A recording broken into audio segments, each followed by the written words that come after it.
Hoje a gente recebe aqui no estúdio a secretária municipal da Fazenda, Cláudia Sato. Ela vem falar sobre temas importantes que impactam diretamente o funcionamento da cidade, como o plano plurianual, orçamento de 2026, arrecadação, gastos públicos e aplicação dos recursos. Cláudia, seja muito bem-vinda ao Jornal da Manhã aqui na Jovem Pan. Muito obrigada por estar aqui com a gente. Bom dia, Suelen. Bom dia, Jonathan. Prazer estar aqui com vocês. Bom dia a todos os ouvintes. Cláudia, vamos começar falando pelo PPA, Vamos. o Plano Plurianual. Explica pra gente quais são as ações da Prefeitura, como que define quais áreas vão receber mais recursos, quais são os projetos prioritários. O PPA é um plano para 4 anos de investimento no município. Então, ele contempla todos os gastos que o município deve ter ao longo desses 4 anos. Saúde, educação, cultura, obras, investimentos, todos os contratos vigentes e também o plano de governo do prefeito, né? Foram feitas audiências públicas para coletas de sugestões da população, que também foram contempladas. Vamos falar. Agora tem uma outra pergunta, que é sobre o anúncio do aumento de R$ 500 nos salários dos cerca de 3 mil servidores ativos e inativos. Qual foi o impacto disso nas contas públicas? O prefeito Lucas Zanata, quando ele iniciou a sua gestão, ele pediu para que nós, Secretaria da Fazenda, junto com a Secretaria de Administração, resolvêssemos uma questão que já vinha se arrastando há alguns anos. Nós tínhamos 288 servidores que ganhavam abaixo do salário mínimo. Por lei, ninguém pode ganhar abaixo do salário mínimo. Então, a prefeitura ela complementava esse salário. Mas para todos os outros fins, valia o salário base. Né? Que era menor que o que salário era menor mínimo. Que o salário mínimo. Em Araçatuba, a gente tem uma lei também que determina que nenhum servidor deve ganhar abaixo do salário mínimo paulista, que é acima do salário mínimo. Então, para fazer essa adequação, foi feito um estudo. A prefeitura não poderia contemplar apenas uma classe, porque a gente tem uma tabela. Então, foi aplicado nessa tabela o valor de R$ 500. Para que fosse feito isso, foi feito um estudo do impacto de todas as classes. A gente tem uma tabela que ela é de letras e números, né? Então, foi aplicado os R$ 500 em todas as classes dessa tabela e o nosso setor de orçamento, junto com o nosso RH, ele fez uma pesquisa de quantas pessoas existiam em cada um. Então, o impacto foi executado, está dentro do esperado. No ano de 2023, o crescimento da folha de pagamento da prefeitura foi em torno de 14%. Em 2024, foi em torno de 18%. E para esse ano, nós temos uma estimativa de fechar o ano com um crescimento da folha de pagamento com 12%. Então, mesmo com a aplicação dos R$ 500, que teve um impacto grande para cerca de 3 mil servidores que foram contemplados, a gente ainda vai ficar abaixo dos anos anteriores. Então, está tudo sob controle. Como que isso acontece, de ser menor a porcentagem do que dos anos anteriores? É que depende, Sueli, assim...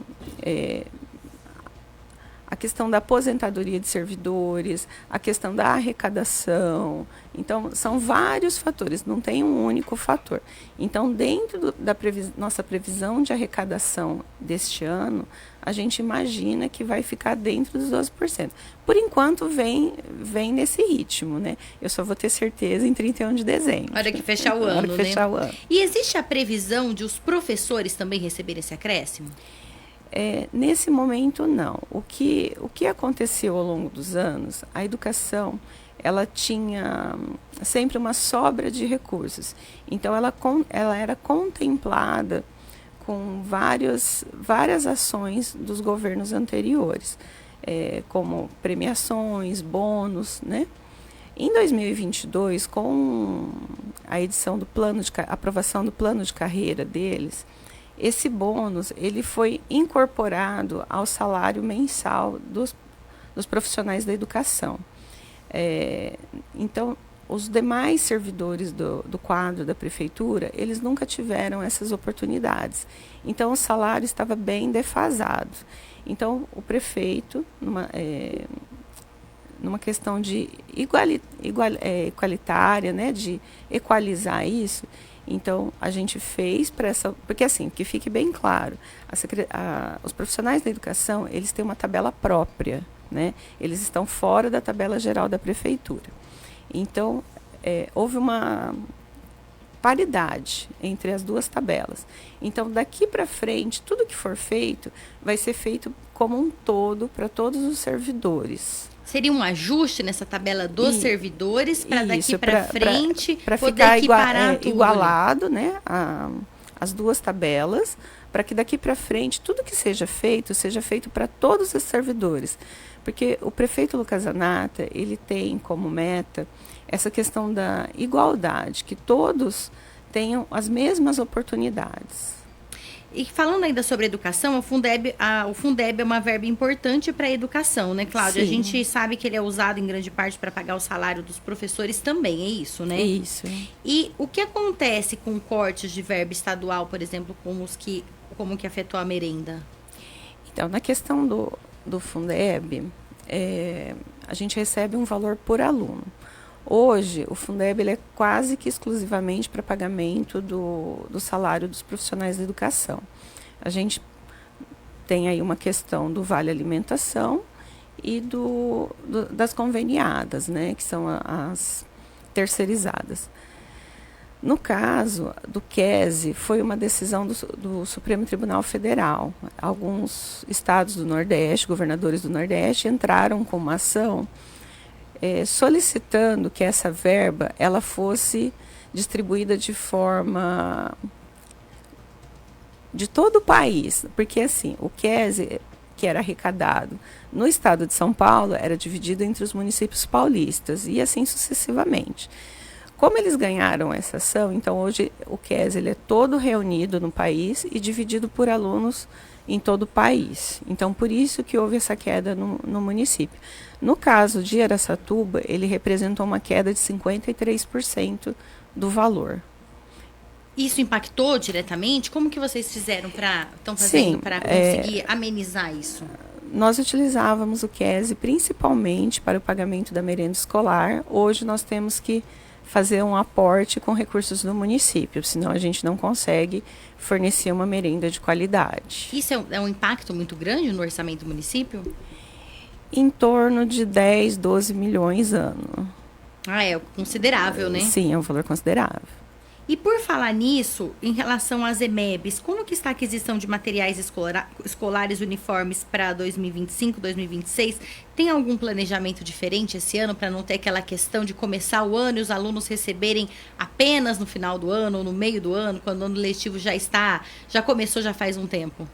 As licitações já ocorreram, os contratos estão sendo assinados. A Secretaria da Educação já está fazendo o levantamento para a montagem dos kits para que eles sejam entregues logo no início do ano. Então isso já foi agilizado. Já está sendo providenciado. Cláudia, agora falando de novo de assuntos gerais sobre o orçamento, qual que é o orçamento previsto para o município para 2026? E antes disso, qual é a expectativa agora para 2025? Na última audiência pública, apontava que o município tinha gastado mais do que arrecadado até agosto. Foi isso, né? Não, perdão, então eu entendi tudo errado. Não, é assim, no primeiro semestre a arrecadação é alta, né? IPTU, IPVA, e no segundo semestre é normal ela ter uma queda, mas está tudo dentro do esperado, né? Quando houve essa notícia de que nós gastamos mais, é porque assim, o primeiro quadrimestre nós gastamos bem menos, investimos, né? A gente não gosta de usar essa palavra gastamos, né? Investimos bem menos do que foi arrecadado. E no segundo semestre, houve uma inversão. Só que você pegando todo o recurso arrecadado no ano e o investimento feito no ano, ainda nós estamos abaixo, né? Então, está dentro do que... Não sei se eu posso chamar de determinação, mas uma orientação para que se segurem alguns gastos, para que sejam realizados alguns cortes de gastos nas secretarias. Houve muita, vamos dizer assim, muita fake news, muitas especulações. O que houve foi que no primeiro semestre o prefeito ele solicitou que todas as secretarias verificassem, né, todas as suas ações. Eu sou de carreira, já estava lá algum tempo, mas vários secretários são novos, então que eles entendessem o funcionamento das suas secretarias e tudo mais. Então, no segundo semestre, o que nós iniciamos? Que é igual na nossa casa, né? O que for desperdício, que ele fosse cortado. Então, houve essa história do café, houve a história de tudo mais. Mas, na verdade, era um desperdício. É que nem na nossa casa. Você vai deixar uma luz acesa desnecessariamente, um ar-condicionado ligado desnecessariamente. Vai continuar comprando algo que a gente sabe que não usa e que vai estragar. Compras em excesso, para que, né, não haja o desperdício. Então, é nesse sentido que a gente tem tantas ações no município que precisam ser realizadas. Então, cada realzinho que a gente consegue economizar em determinada coisa que não é necessária, a gente otimizar para aquilo que realmente é preciso, né? Então, o que houve foi um pedido do prefeito para que não houvessem desperdícios. A questão da hora extra, que teve muita especulação. Nós continuamos pagando hora extra, porque a gente sabe que existem diversos setores que são necessários. Então, não houve um corte de hora extra, ela continua acontecendo. O que houve foi que cada secretário avaliou os serviços. Esse serviço, ele realmente precisa de hora extra? Esse serviço pode deixar de acontecer? Ele pode acontecer dentro das 8 horas de trabalho? Então, foi feita essa otimização. Mas a prefeitura ainda tem um valor considerável de hora extra que está sendo paga aos servidores. Que tem casos em que, às vezes, a hora extra ela acaba sendo considerada como uma parte da remuneração. Isso às vezes acontece até em empresas privadas também, né? A pessoa ganha X, mas a hora extra ela dá uma boa diferença no salário e a pessoa começa a acreditar que aquele é o valor da remuneração dela. A hora extra ela deve ser eventual, né? Para situações pontuais. Ela não pode ser todos os meses o mesmo valor, né? A pessoa considerar aquilo como parte do salário dela. Cláudia, e o orçamento, muita gente diz que é uma peça fictícia, né? Porque na prática, se a previsão de arrecadação não se confirma, como que a prefeitura reorganiza os recursos para manter os serviços essenciais e também estar dentro ali da lei de responsabilidade fiscal? Em anos anteriores, principalmente agora em 24, eu posso falar melhor, nós arrecadamos de recurso próprio em torno de 99% do que nós estimamos. No geral, ficou em 94%. Por quê? A prefeitura ela vinha estimando um repasse de recursos estadual e federal que não aconteceu, não houve esses repasses. Então, para 2026, o que nós fizemos? A gente fez a análise dos anos anteriores, da expectativa que a gente tinha, do que realmente aconteceu, e fizemos uma projeção para 2026. Então, a gente imagina que 2026 vai ser ainda mais próximo da realidade, para que justamente não tenha esse tipo de conversa, que é uma peça fictícia. Ela tem que ser o mais real possível. A participação da população, tem várias audiências públicas que são realizadas, né? De que forma que os moradores podem acompanhar e entender o planejamento financeiro da prefeitura? Porque, como você disse, tem muita especulação, muita gente às vezes aumenta fatos ou inventa. Como que o morador que está ouvindo a gente pode se manter bem informado sobre o planejamento financeiro da prefeitura? Todas as ações do município, elas constam no portal da transparência. Todas as peças estão lá, toda receita arrecadada consta do portal da transparência e todas as aquisições, todos os contratos, compras também estão no portal. Então, o munícipe ele pode acompanhar através do portal da transparência. Desculpa, pode concluir. E qualquer dúvida, né? Existem as ouvidorias do município. Ele pode encaminhar dúvidas que a gente responde. Cada setor, todas as secretarias, elas respondem. Então a pessoa tem uma dúvida ali do orçamento, ela pode encaminhar para a ouvidoria. Pode encaminhar pela ouvidoria, a gente responde. Muito bom. A gente conversou aqui com a Cláudia Sato, secretária municipal da Fazenda daqui de Araçatuba. Cláudia, mais uma vez, muito obrigada. Tem algo que você queira deixar aqui, um recado final? Queira aproveitar? Agradeço a oportunidade. Eu acho que é um canal muito importante para esclarecimento da população. Estamos à disposição, tá? Sempre que for preciso, qualquer dúvida, pode nos convidar que a gente vem aqui para esclarecer. Isso é muito importante. Com certeza você voltará mais vezes mesmo. Muito obrigada.